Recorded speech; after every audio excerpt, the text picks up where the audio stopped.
The city that never sleeps has been hibernating for almost an entire year. It was like an emptiness I can't even describe. The streets empty, local businesses shut down, many of the lights turned off. Tourists left and so did residents. More than 250,000 families moved out of New York City in the 6 months after the pandemic started, and many of them aren't coming back. But some of them are starting to return, along with new people looking for new opportunities. In the new New York, the city's waking up again. The new New York City will just look a little bit different. It'll rebound, it always does. It's not a matter of if, but when. I think we'll get back to pre-pandemic in 2025. Wait, say that again? In 2025. But that's for the entire economy. Parts of the city will feel more normal much sooner than that. We'll show you when. When the lights get turned on, they're going to want to come back. And we'll show you the changes in everything from the way you dine. Don't let a good crisis go to waste. To the technology inside hotels. There is a little light in the tunnel. To the types of stores that could fill the empty buildings. There will be a different, new, but vibrant New York City. But none of that can happen until the spotlight shines here first. Until Broadway's open, New York is not open. Broadway stands for New York to most of the world. The president of the Broadway League predicting people will begin filling these seats by this fall. We have to get Broadway back. But unlike everywhere else, the seats will have to be full. There's no social distancing. They can't afford it. We can't spread the seats out. It's just no way to financially make it. They're working now on updating the interiors, making it more of a touch-free experience. We believe that we will build slowly and we'll get back bigger than ever. Once Broadway's back, tourists are expected to come back. About 38 million people expected to visit New York City by the end of this year and ride on tour buses like this one once again. That number may sound like a lot, but it's still only about half the amount of people who visited the area in the year leading up to the pandemic. Another draw for new visitors, restaurants you can't find anywhere else. Many survived the pandemic by constructing outdoor dining rooms. If we seize the moment, among all the tragedy, among all the doom and gloom, we can really rebuild ourselves back into a restaurant renaissance in our new roaring 20s. Part of that renaissance, the new outdoor patios that are here to stay now, giving the city a more European feel. I see the ship turning later this summer into the fall, and there's going to be an extraordinary amount of pent-up demand. The city needs tourism to survive.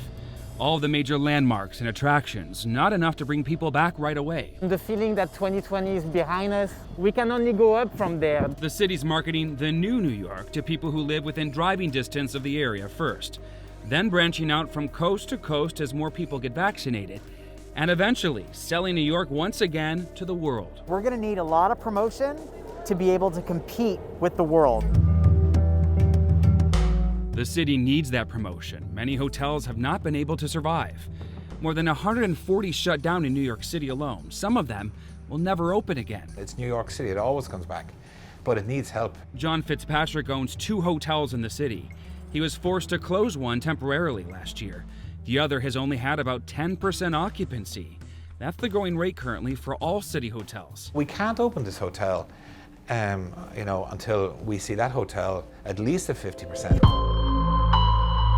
Once inside, you'll find changes. Touch-free temperature checks, a place to take off your shoes, even a cover for the remote control. We're just trying to think a little bit extra, a little bit different. He's hoping to reopen soon and hire back at least part of his workforce. More than 900,000 people lost their jobs throughout New York City since the pandemic started. That's more than 4 times the amount after 9/11. But we did recover from 9/11 with a lot of resiliency, so I think there's a lot of faith in our New York City economy that we can come back from this like we did then. The city will be coming back with what economists are calling a rent reset. So many people left. The high-rises are seeing lower rental prices, about 15% lower, and could remain that way for the next few years. New York has priced them out, and this is an opportunity to bring some of those people in. Some people will move out, and others will happily take their place. They predict a younger, less wealthy, more eclectic crowd, and storefronts that reflect that. Not based just on in-store shopping. That was on the decline before the pandemic. But based on live experiences. I see a lot of potential in New York City's retail sector for either entertainment use, health use, or dining use. One of the last things to get back to normal, commercial real estate. All of the office space that fills the skyscrapers that make up New York.